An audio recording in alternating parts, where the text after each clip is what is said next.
সেখানে কোনো বিঘ্নিত হয়নি। সেজন্য আপনাদেরকে আন্তরিকভাবে আমি ধন্যবাদ জানাচ্ছি যে আপনারা কষ্ট করে এই গরমের মধ্যে বাইরে অপেক্ষা করেছেন। আমরা যতক্ষণ ওখানে ছিলাম, আমরা জানি যে সারা দেশে আজ এই পরীক্ষা, এটা এসএসসি পরীক্ষা এবং তার সমমানের যে অন্যান্য পরীক্ষা সেগুলো শুরু হয়েছে। 29,28,000 ছাত্রছাত্রী এই পরীক্ষায় অংশগ্রহণ করছে।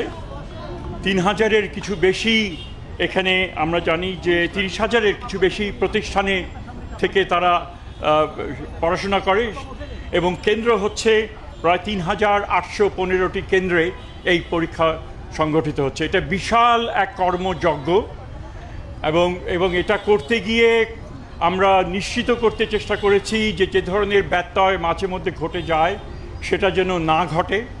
যথেষ্ট আমাদের যে সহকর্মী যারা রয়েছেন এবং অন্যান্য প্রতিষ্ঠান যারা দেশের বিভিন্ন অঞ্চলে এই পরীক্ষা সংগঠিত হচ্ছে, তাদের আন্তরিক প্রচেষ্টা ছিল এবং এর জন্য যে প্রাথমিক যে কাজ যেটা সম্পাদন করা দরকার ছিল, অর্থাৎ পরিকল্পনাটা করা, সেটা সুচারুভাবে সেটা সম্পন্ন হয়েছে বলে মনে করি।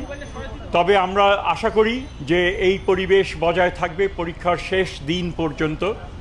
আমরা একটা বিশেষ বিবেচনায় যেটা আমাদের কিছুটা যেটা আমরা করেছিলাম যে পরীক্ষার তারিখ ইস্টার সানডেতে পড়েছিল 20 তারিখে, আমরা অবশ্যই সেটা বিবেচনার মধ্যে নিয়ে সেই তারিখ 21 তারিখে করা হয়েছে এবং যার দ্বারা যে খ্রিস্টীয় সম্প্রদায় তারা আমাদেরকে আন্তরিকভাবে ধন্যবাদ জানিয়েছেন যে এই কাজটা আমরা করেছি।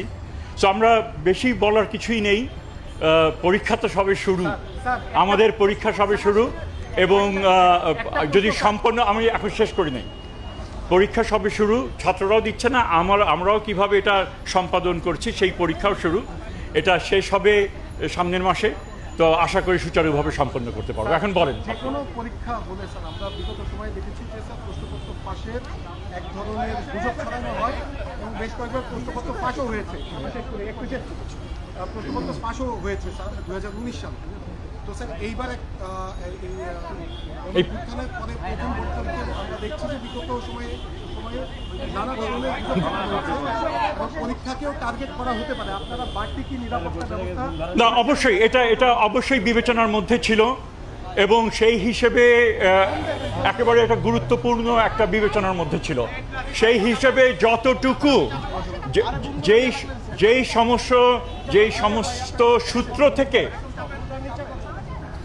সমস্ত সূত্র থেকে প্রশ্নপত্র ফাঁস অতীতে হয়েছে বলে জানা গেছে, আমরা চেষ্টা করেছি সেই সূত্রগুলো প্লাগ করা, যে সেখান থেকে যেন না হতে পারে। তো আশা করি আমরা সাকসেসফুল হব এবং আজকের আগে আমরা ওই ধরনের কোনো ঘটনা ঘটেনি এবং এক্ষেত্রে অবশ্যই একটা টপ প্রায়োরিটি এরিয়া হিসেবে আমরা এটাকে দেখেছি এবং কার্যকর একটা প্রয়োজনীয় ব্যবস্থা আমরা গ্রহণ করেছি। আমি আর দুটো প্রশ্ন নেব। কাউকে তো ছাড় দেওয়ার সুযোগ নেই, বিশেষ করে সামাজিক যোগাযোগ মাধ্যমকে কেন্দ্র করে অনেকেই উড়ো খবর দেয়, প্রশ্ন ফাঁস না কিন্তু তারা বলছে এটাই ফাঁস করা প্রশ্ন, তাদের নিশ্চয়ই আইনের আওতায় নিয়ে আসা। না, আমরা আশা করব যে তারা বিরত থাকবেন, কারণ দেশের মঙ্গল আমরা যেখানেই থাকি না কেন, যে আমাদের রাজনৈতিক অবস্থান হতে পারে বা আমার পছন্দের যে অবস্থান সেটা আমার থাকতে পারে, আমরা প্লিজ পরীক্ষা এমন একটা বিষয়, এটা অনেক প্রস্তুতির পর নেওয়া হচ্ছে। ছাত্রছাত্রীরা নানান রকমের তাদের মানসিক একটা চাপ এখানে থাকে, প্যারেন্টসদের মানসিক চাপ থাকে, শিক্ষক শিক্ষয়িত্রীদেরও মানসিক চাপ থাকে। সো এটার সাথে আবার বাড়তি এই ধরনের অন্যায় চাপ যেন সৃষ্টি না করেন, তার জন্য সকলের কাছে আমি বিনীত অনুরোধ জানাচ্ছি যে আপনারা ওগুলো থেকে বিরত থাকবেন। যদি জেনুইন সমস্যা থাকে অবশ্যই আপনাদের দায়িত্ব সেগুলো সংশ্লিষ্ট কর্তৃপক্ষের কাছে নিয়ে আসা, যাতে তারা যাচাই বাছাই করতে পারেন। কিন্তু আপনি একটা জিনিস পেলেন, সেটা সামাজিক মাধ্যমে ছড়িয়ে দিলেন এবং সেটার দায়িত্ব অবশ্যই আপনাকে নিতে হবে এবং এর মাধ্যমে কিন্তু অনেক ক্ষতি হয়ে যায়। সো আমরা যে কোনো শুভবুদ্ধি সম্পন্ন মানুষকে, ব্যক্তিকে এবং যারা সামাজিক মাধ্যম করেন তাদেরকে আমি বিশেষভাবে আবেদন করব আপনারা সেগুলো থেকে বিরত থাকেন।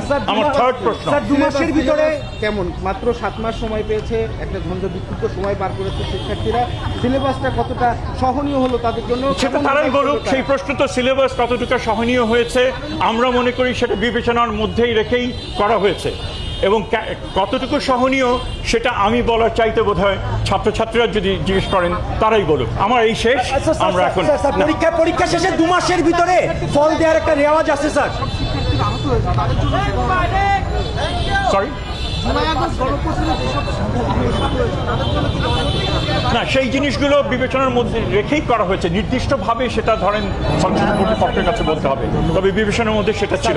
অশেষ ধন্যবাদ আপনারা করেছেন। 2 মাসের ভিতরে ফলাফল দেওয়ার একটা রেওয়াজ আছে, এবারে তাই হবে কিনা? যদি রেয়াজ থেকে থাকে নিশ্চয়ই আছে, আমরা আপ্রাণ চেষ্টা করব সেটা মিটে চালিয়ে। আপনি আইন শৃঙ্খলা মিটিং এ বলেছিলেন কিছু চ্যালেঞ্জ আছে, সেই চ্যালেঞ্জগুলো কি কি স্যার? সেই চ্যালেঞ্জগুলো ওভারঅল চ্যালেঞ্জ, যেখানে নতুন করে আমার নিজের আবিষ্কার করা কোনো চ্যালেঞ্জ না। এই সার্বিকভাবে প্রশ্নপত্র ফাঁস সেটা একটা বিষয়, গুজব আরেকটা বিষয় ছিল। প্রশ্নপত্রগুলো নিয়ে যাওয়া, পরিবহন, উত্তরপত্র ফিরিয়ে আনা, এই সবই চ্যালেঞ্জ, এবং সেগুলোই আমরা যথেষ্ট রকমভাবে আমরা চেষ্টা করছি। শেষ।